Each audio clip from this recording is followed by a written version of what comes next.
What is a precedent? What does it mean to follow or overturn a precedent?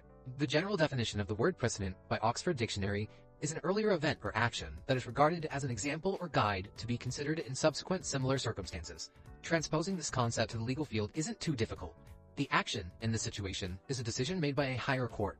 I think this idea is best illustrated through a simple example. One day, the U.S. Supreme Court rules that discrimination against drakes due to their lack of wings is a violation of the 14th Amendment's Equal Protection Clause. A lower court is then later presented with a case of blatant discrimination against drakes. If they were to follow the precedent set by the Supreme Court, then the ruling would be simple. The discrimination is unconstitutional, as previously established. This is also an example of the foundation of precedent, stare decisis.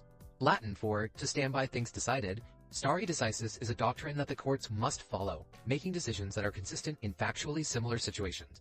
It makes the courts more predictable and more reliable. Then what exactly does it mean when the courts overturn a precedent? Overturning a precedent can happen when a court outright refutes a previous ruling, or when they make a new ruling that counters the original precedent.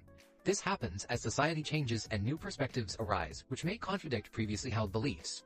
Precedents exist to make the courts consistent, not to shackle them. Still, overturning a precedent is extremely rare for the United States Supreme Court, because it sends shockwaves through the entire court system. I hope this gives you a better understanding about what a precedent actually is, and what it means to overturn it. And thank you all so much for the support on my recent videos.